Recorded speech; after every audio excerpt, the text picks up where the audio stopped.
In today's tutorial, let's do the crochet tasseled throw. This has a bit of texture and another free pattern by Yarnspirations.com. Welcome back to the Crochet Crowd as well as Yarnspirations.com. I'm your host Mikey. Today we're going to work on the crochet tassel throw. This has a bit of texture to it. Very simple. I love this design. It is so simple but it looks so fabulous. And then you can polish it off with some tassels here within the Gray family in order to make it work. This is really a simple pattern. Today I'm going to show you how to do this. I'm going to show you how to change the sizes, and of course I'll show you how to do tassels as well. So within today's pattern you're going to notice that it's a repeat of only 2 rows. So 2 and 3 keep getting repeated over and over. And when you look at a finished example just like you see here, you'll notice that it's got a tilt in either direction. It's really neat and it's not hard to follow, and I really like this design for its simplicity. Now say you don't want to make an Afghan that's 56 inches by 62 and you want to do something smaller. The multiples on this, I figured it out, were multiples of 10 plus 6. So you could chain in multiples of 10, so 10, 20, 30, 40, and then once you're satisfied with that you add 6 to the chain in order to keep the balance that you see within the project. You're going to need a 5.5mm size eye crochet hook today, and we're going to be using Caron 1-pound yarn in order to being able to feature this project. So you'll get a lot of usage out of this, and for the whole big size of itself, the dark gray, 3 balls, and then just if you want to do the tassel work, of course it's 1 ball. And the tassel work at the end will come at the end of this video. So let's begin. Let me show you how to do this. So let's begin to do this pattern. So the multiples, as I said, is 10 plus 6. So multiples of 10. So keep going in tens, and then add 6 at the end, or you can just follow the pattern and it's 156. So what you can do is that I'm just going to do the multiples of 10 as a sample, and you just want to chain. So 1, 2, 3, 4, and 5. So either do chaining of 10 plus 6 or do 156, and I'll see you at the end of that chain. For myself, I'm doing the multiples of 10, so I have 20 here on the chain already, and when I'm satisfied with the length I just have to add 6. So that's your multiples of 10 plus 6. So 1, 2, 3, 4, 5, and 6. So let's go for row number 1. Second chain from the hook, so 1 and 2, count back, just get the back loop only, and I want you to single crochet in each of the chains going all the way across. So just going across your chain as a single crochet in order to get your pattern established. And I'll see you at the end of this chain. So now that my chain is complete, just like you see here, so rows number 2 and row number 3 are different from each other. The only difference is that the slanting is occurring based on the stitching. So in row number 2 we're always going to start off with 5 single crochets in a row and then do the double crochet back loop for 5, and then so on. So then in row number 3 what happens is that because you finished with the single crochet at the end, the next one is going to be starting with the double crochet back loops and then going to single crochet. So it's just a matter of they're doing opposite each other in order to create this look. So let's begin our work then. For row number 2 we're going to turn our work, and so we just chain up 1 to begin, and then for the first 5 it's just single crochet. So 1 and 2, 3, 4, and 5. Very simple, just like that. So the next 5 are double crochet back loops. So what you want to do is wrap the hook. Now if you're new to crochet, there's always 2 strings. The one that's furthest away from you right over here of the 2 strings is the back loop. The one that's closest to you is the front loop. So you want to double crochet in the back loop only. So wrap the hook, and for the next 5 is that you're going into the back loop only for double crochet. So that was 1 and 2 and 3, 4, and 5. Nice and simple, right? So now that you got those 5, you will see that it looks unstable. It's getting that tilting look as I mentioned already. So the next 5 are going to be single crochets, so using both loops, so just regular stitches is just going to be single crochets. So 1, 2, 3, 4, and 5. So here's the tip. Whenever you're doing single crochet on this, you're just doing it both in just a regular stitch. Whenever you're doing the double crochets, it's always in the back loop. So the next 5 are going to be in the back loops of double crochet, so just going in the back loops for another 5. So 1, and it's just alternating in 5s between single crochets and double crochets into the back loop. So this is 3,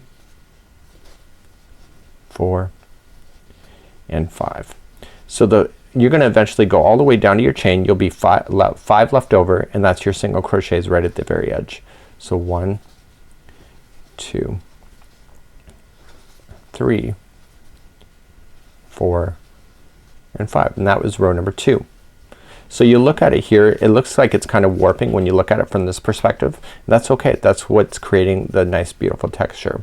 So let's turn our work and go for row number 3. So let's turn our work and go for row number 3. So whenever you finish with a single crochet in the last row, the first 5 are going to be double crochets in the back loop. So we're going to have to chain 3, which counts as the first double crochet, and then we come into the next one and go into the back loop only for a double crochet, and we do only the first 4 like that, because that chaining of 3 counts as one of the double crochets. Okay, so you're going in there and you're going to want to count. So I've got 4 in there so far because I can physically see that, but I would have counted if it was not here on camera. Okay, so I got 5 into the back loop. Now the next 5 are just single crochets. So do you see that they are here as the double crochet back loops, those 5? So this time they become single crochets this time. So just into both strands, both strings, just as a regular stitch for 5 single crochets in a row. Once you get those 5 done, you're back to a back loop double crochet. So you can see that the next 5 are single crochets in the row below, but this time they're going to be double crochet back loops. So you just keep working your way across back and forth in the same fashion, and you just have to pay attention to how you start and which is underneath the row below you. So now I got 4 in there. This is the 5th. So you can either count by 5 or you can visually look at it. So the next one here, do you see that there's 5 double crochet back loops? So this time it's 5 single crochets. It's nice to have that visual cue instead of always having to count frantically all the time. So you got your 5 in there. Now the final 5, they're single crochets last time, but this time they become a back loop double crochet, and you do all those right to the very end. Okay, so you see how to do that? So now you're going to just go back to row number 2, so you do the last one as a back loop double crochet as well. I'm going to just verify that. So 1, 2, 3, 4, and 5, and there you go, just like that. So you can see it's starting to materialize right before your eyes. So turning your work, so the last time you were in back loops double crochets, you see that there. This time they're going to be single crochets. So chain 1 and 1 single crochet into each of the next 5. So this is 2, 3, 4, and 5. And I can see the visual cue. The next 5 are single crochets from before. This time they're back loop double crochets. So 1, 2, 3, 4, and 5. And what's that mean? We're switching back to single crochets for another 5. So 1, 2, 3, 4, and 5. Switching back to double loops, or sorry, double crochet in the back loop for 5. So this is number 2, 3, 4, and 5. And then the final here is into the 5 single crochets in a row. So this is 2, 3, 4, and this is going to be 4, and don't forget you got that one in the turning chain, which is your 5th one right there. Okay, so that's all you got to do. So in the next part of this tutorial, I'm going to show you how to do the tassels. You can do this for a total of 62 inches in the height if you want to match it, or just go as long as you want to. And if you want to change sizes, of course the multiples were 10 plus 6. So let's move on to show you how to do tassels next. Hey there, and welcome to Yarnspirations.com. Let's talk tassels, specifically the glorious fat tassel that we're going to attach to the Keep It Simple Knit Super Scarf. I used Bernat roving, and following the instructions in the pattern, I cut a piece of cardboard that was 10 inches tall. Now the width doesn't matter a whole lot, but you want it wide enough that the tassel, while you're making it, doesn't fall off the side. So wider is better, width doesn't really matter. To get started, all I'm going to do is pull my yarn out of the skein, and I'm going to hold it at the bottom of the cardboard with my thumb. It doesn't matter if it hangs off a little bit, we can trim that up later. And now I'm going to wrap it 60 times according to the pattern. Now I don't want to pull super tight, because if I do that, it's going to shorten up a little bit when the yarn snaps back, and I want that tassel to be long and lovely, but I don't want it too loosey-goosey either. So just wrap the yarn as it would normally lay. Not too tight, not too loose, and keep it focused on the center of your cardboard. Now, the pattern says to wrap it 60 times, and I know that you do not want me to wrap it 60 times on camera, so here's one I did ahead of time. So you can see it's big and fat, and I have 60 wraps on there. All I'm going to do now is cut the yarn that's attached to the skein and leave it hanging. The next thing I'm going to do is cut a good long piece, maybe 15, 16 inches of the yarn, so I can secure the top. All I need to do is get it under all of those wraps. See, I'm sliding it under, and I'm pulling it to the very, very top, and get it so the sort of the center of the yarn is right under the tassel, and tie it very tightly, at least twice. So one really tight.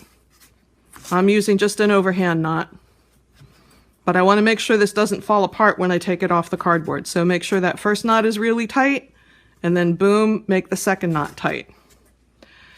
Now the next thing I'm going to do is cut across the bottom. In the same way I got the yarn under the fold, I want to get the scissor under the fold. You got to get it all the way under there and as close to the edge as you possibly can. Just cut it across. Now, it doesn't matter if it's not completely perfect, because you will even it up when you're done. Okay, now I can dispose of the cardboard. I don't need it anymore. I'm going to cut one more really long piece of yarn to finish off the top. Again, too long is easy, too short is problematic. So I'm holding my knot at the top, and I want to keep those strands off to the side because I'm going to use those to attach the tassel to the scarf. I'm going to go maybe 1.5 inches down, going to leave some yarn hanging, and I'm going to wrap right over my fingers at least twice, but more is better. 2, let's do 3 or 4. 3, 4. Okay, and I tightened it up so that that top of that tassel puffs out very nicely. Now I'm going to find the other end, the end I started with, and I'm going to cut off some excess just so it's easier to work with. And I'm going to I'm going to tie 2 knots. 1, 2. Now all I need to do with that excess yarn, I don't have to weave it in or anything crazy like that. I can just leave it hanging and neaten it up. So there's my tassel. Once again, keeping my strands that I'm going to attach with up to the top so I don't cut them. I can look at the bottom, and just if anything's hanging out and makes me unhappy, and just trim it off with the scissors. Also, as you wear your scarf, because you're going to get a lot of wear out of this scarf, if the ends get a little ragged, you just trim them off. So there is our tassel for the Keep It Simple knit super scarf. So now I have this very cool tassel that I made, and I want to attach it to our Keep It Simple knit super scarf. I have to tell you that tassel attachment is more of an art than a science, so I'm going to show you how I would do it. But if you find a different or better way, knock yourself out. What you don't want to have to do is to weave in 12 million ends. So we left that long strand on the top to attach with. I'm going to grab the place where I want to attach the tassel, and I'm just going to stick a crochet hook in it. It doesn't matter what size crochet hook. I wanted a pretty sizable one because this is pretty thick yarn. So I'm going to pull it through, and then I'm going to stick my crochet hook through the center of the tassel where we put the original strand. I'm going to pull it through. Again, if it's not exactly in the center, not a big deal. You just want to get it through in there so it's sturdily attached. Okay, and then I'm going to pull it through one more time. This time I'm going to go this direction. Again, more art than science. The idea is merely that it's on there in a pretty sturdy fashion. And now to get rid of these extra ends, I'm going to try and hide them right in here. So I'm going to put the hook from bottom to top through the strand that is holding the top of the tassel together. And I'm going to pull it through.